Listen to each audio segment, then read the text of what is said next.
നിങ്ങളുടെ ഇഷ്ട പരമ്പരകൾ എക്സ്ക്ലൂസീവായി സൺ നെക്സ്റ്റ് ആപ്പിലൂടെ തികച്ചും ഫ്രീ ആയി ഇപ്പോഴേ ആപ്പ് ഡൗൺലോഡ് ചെയ്യൂ.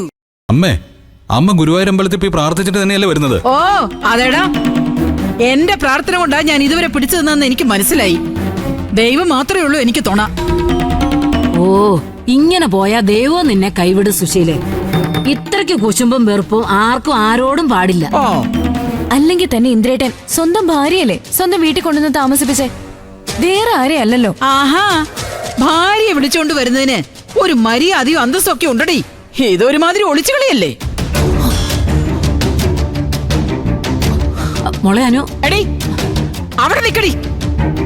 അമ്മായിമ്മയുടെ കണ്ണ് വെട്ടിച്ച് വരാനും പോകാനും നിനക്ക് നല്ല മിടുക്കാണല്ലോടി. നിന്റെ അച്ഛനറിയാതെ നിന്റെ വീട്ടിലും ഇവനിങ്ങനെ പാത്തും പതിക്കും വരാറുണ്ടോടി? അമ്മ ഒന്ന് നിർത്തുന്നുണ്ടോ? ഞാനും അനു ഒന്നും മിണ്ടാതെ കേട്ട് നിൽക്കുന്നു കരുതിട്ട് എന്തും വിളിച്ചു പറയാന്ന് വിചാരിക്കരുത്. ഞാൻ അമ്മയെ പേടിച്ചാണ് അനുവിനെ ഇങ്ങോട്ട് കൊണ്ടുവരാത്തെന്ന് അമ്മയ്ക്ക് തോന്നുന്നുണ്ടെങ്കിൽ അത് തെറ്റി. എന്റെ ഭാര്യ എന്റെ വീട്ടിൽ താമസിപ്പിക്കാൻ എനിക്ക് ആരെ പേടിക്കേണ്ട കാര്യമൊന്നുമില്ല. പക്ഷെ അമ്മയുടെ കൂടെ അനുവിനെ നിർത്തിയ ഇവൾക്ക് എനിക്ക് സ്വൈര്യം ഉണ്ടാവില്ല. അതുകൊണ്ടാ. അപ്പൊ ഞാൻ പറഞ്ഞത് ശരിയല്ലടാ. അമ്മ ചത്ത് കട്ടിലൊഴിയാൻ കാത്തിരിക്കല്ലേ നീയും നിന്റെ ഭാര്യയും. നീ എന്താടി ഒന്നും മിണ്ടാതെ നിൽക്കുന്നേ? നിന്റെ അമ്മായിമ്മയെ തെക്കോട്ടെടുക്കാൻ നീ ഏതൊക്കെ ചാത്തിന് വഴിപാട് നേർന്നിട്ടുണ്ടടി? അതിന് വഴിപാട് നേരേണ്ട കാര്യമൊന്നുമില്ലമ്മേ. ഈ അനുപമ മനസ്സറിഞ്ഞു എന്ന് ശപിച്ചാ മതി നിങ്ങളെ.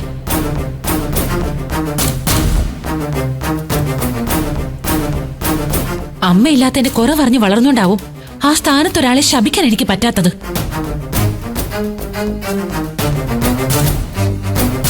പക്ഷേ എല്ലാം കാണുന്നൊരു ശക്തി മുകളിലുണ്ടെന്ന് അമ്മ ഓർക്കണം.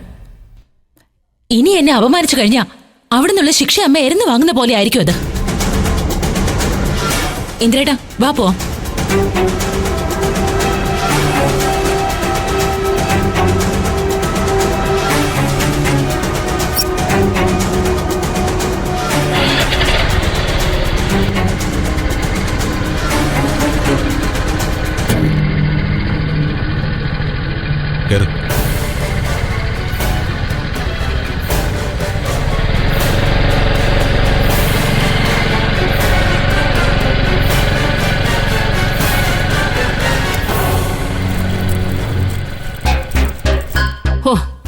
ഇതിലും വലിയൊരടി സുശീലയ്ക്ക് ഇനി കിട്ടാനില്ല. അതൊക്കെ നമുക്ക് വെറുതെ തോന്നുന്നതാ ബാനുമേ. ഇതുകൊണ്ടൊന്നും അമ്മ പഠിക്കാൻ പോകുന്നില്ല.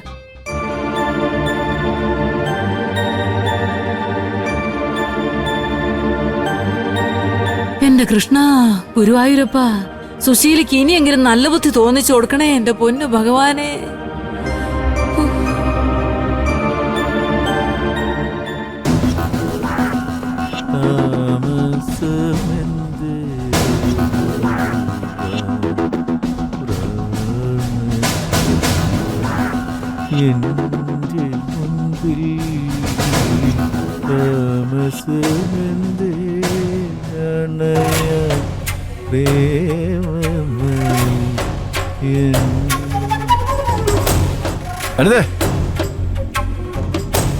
അല്ല, എനിക്ക് തോന്നി നീ ശബരിയുടെ റൂം ക്ലീൻ ചെയ്യാൻ പോയതാവുന്നു.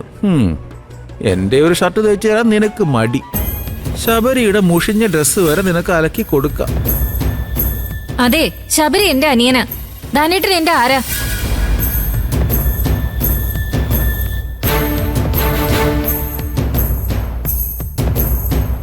ശബരി നിന്റെ അനിയനാണെങ്കിൽ വാസന്തി നിന്റെ ചേച്ചിയല്ലേ? അപ്പൊ ഞാൻ ആരാണെന്ന് നീ തന്നെ ഒന്ന് പറ. ചേച്ചിയുടെ ഭർത്താവ്. അതാണ്. ആ സ്ഥാനത്തിന്റെ വില ദയവ് ചെയ്ത് ദാനേട്ടൻ കളഞ്ഞു വിളിക്കരുത്, കേട്ടല്ലോ?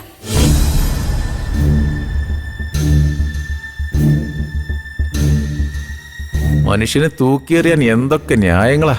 ഇതുകൊണ്ടൊന്നും ധനഞ്ജയ് മുന്നോട്ട് വെച്ച കാല് പിന്നോട്ട് വെക്കില്ല. അനിതേ, എന്തുവാ നീ പ്രതികരിക്കുന്നേ? ഏടാ, നിനക്ക് കമ്പനി പോവാൻ സമയമായില്ലോടോ? ഞാൻ പോവാൻ റെഡി ആവായിരുന്നു. ഞാനേ അയൺ ചെയ്യാം. ഓ, അതാണ് ഒരു കരിഞ്ഞ മണം വരുന്നത്. അയ്യോ അയ്യോ, എന്റെ ഷർട്ട്. അയ്യോ അയ്യോ,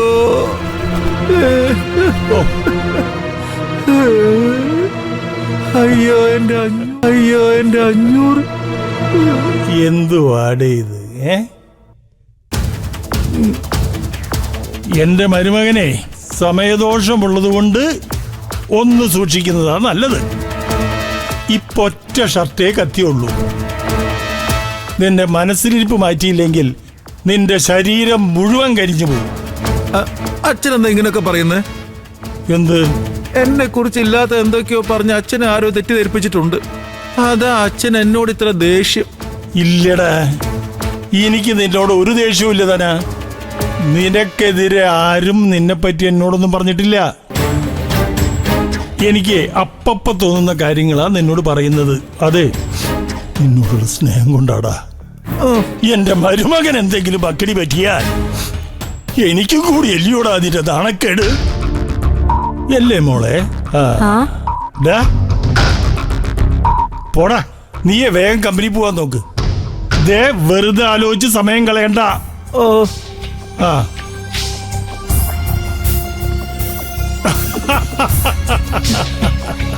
ഓ, ഇങ്ങനൊരു അവതാരം. അല്ല, അച്ഛന് മരുന്ന് കഴിക്കാൻ സമയമായില്ലേ? ഞാൻ എടുത്തിട്ട് വരാം. അച്ഛനോട് ഇരിക്കും.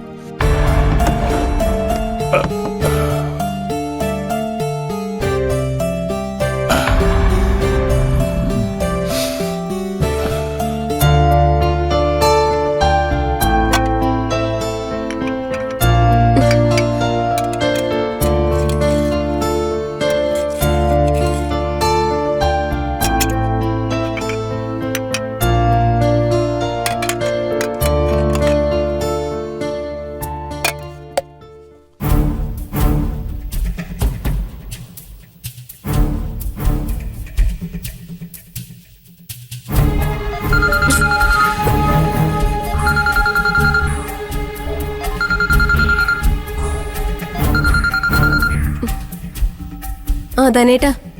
ആ ദേ, എന്തൊക്കെയാ മോളെ വിശേഷം? നിനക്കും മോനും സുഖം തന്നെയല്ലേ? ആ, ഞങ്ങൾക്ക് കുഴപ്പമൊന്നുമില്ല. അതിരിക്കട്ടെ, ഞങ്ങളുടെ സുഖവിവരം അന്വേഷിക്കാൻ ധനേട്ടനെ ആരാ ചുമതലപ്പെടുത്തിയേ? അതെന്താ ദേ നീ അങ്ങനെ ചോദിച്ചത്? എനിക്ക് നിന്നെയും മോനെയും കുറിച്ച് അന്വേഷിക്കാൻ പാടില്ലേ? ഞാൻ നിന്നെ വിമർശിക്കാറുണ്ടെന്നുള്ള കാര്യം സത്യ. പക്ഷേ മനസ്സിൽ ദേഷ്യം സൂക്ഷിച്ച് ഞാൻ നിന്നോട് ഒരിക്കലും പെരുമാറിയിട്ടില്ലതേ. ഞാൻ അങ്ങനെ ചോദിച്ചതല്ല ധനേട്ടാ. ധനേട്ടൻ സ്വന്തം ഇഷ്ടത്തിന് എന്നെ വിളിച്ചതാണെങ്കിൽ എനിക്ക് സന്തോഷമേ ഉള്ളൂ. ഞാൻ വിചാരിച്ചതേ, അവിടെ നിന്ന് ആരെങ്കിലും എന്റെ നീക്കം എന്താണെന്ന് അറിയാൻ ധനേട്ടനെ ഏൽപ്പിച്ചതാണോന്ന് അറിയാൻ വേണ്ടിട്ടാ.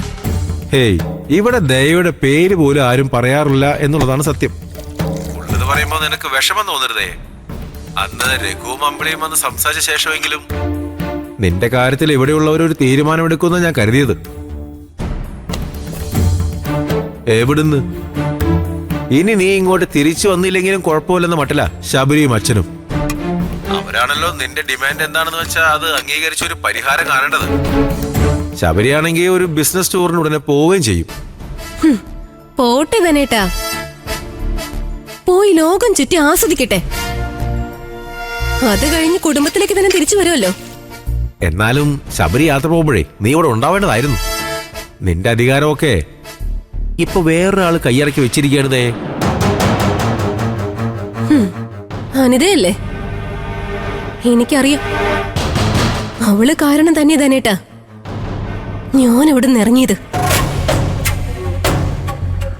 ഞാൻ അവിടെ ഉള്ളപ്പോഴേ ശബരിയേട്ടൻ എന്നെ അവഗണിച്ച് അവളുമായി കമ്മ്യൂണിക്കേഷൻ തുടങ്ങിയിരുന്നു.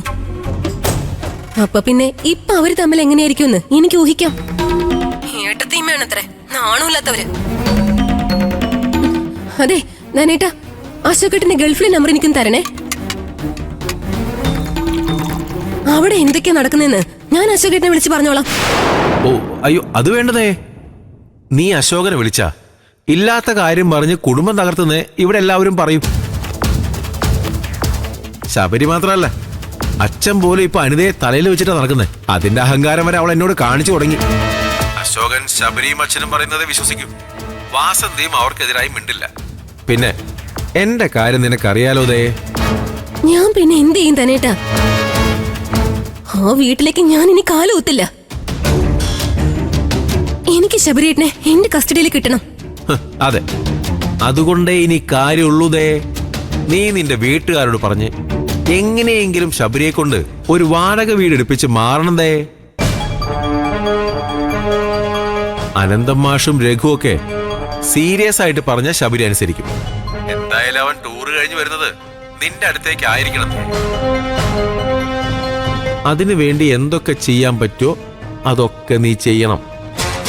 ശരി ധനേട്ടാ. 2 ആഴ്ച കഴിയുമല്ലോ ശബരിയേട്ടൻ തിരിച്ചു വരാൻ. അതിനുള്ളിൽ ഞാനൊരു തീരുമാനം ഉണ്ടാക്കിയിരിക്കും. ആ പിന്നെ നമ്മൾ തമ്മിൽ സംസാരിച്ച കാര്യം ആരും അറിയണ്ട കേട്ടോ. എനിക്ക് ഇവിടെ നടക്കുന്ന അനീതി കണ്ട് സഹിക്കാൻ പറ്റാത്തതുകൊണ്ടാണ് ഞാൻ നിന്നെ വിളിച്ചത്. എനിക്കറിയാം ധനേട്ടാ, ഞാൻ ആരോടും പറയില്ല. എനിക്ക് എന്തെങ്കിലും വിവരങ്ങൾ അറിയാനുണ്ടെങ്കിൽ ധനേട്ടനെ വിളിക്കാലോ. പിന്നെന്താ, ദയക്ക് എന്നെ എപ്പോ വേണമെങ്കിലും വിളിക്കാം. സംസാരിക്കാൻ പറ്റുന്ന സാഹചര്യം ആണെങ്കിലും ഞാൻ കോൾ എടുക്കും കേട്ടോ. പിന്നീട് ഞാൻ എപ്പോഴെങ്കിലും ദയയെ തിരിച്ചു വിളിച്ചോളാം. ആ അത് മതി. അല്ല എന്താ പിന്നെ വെക്കട്ടെ, എനിക്ക് കമ്പനി പോകേണ്ട സമയമായി. ശരി.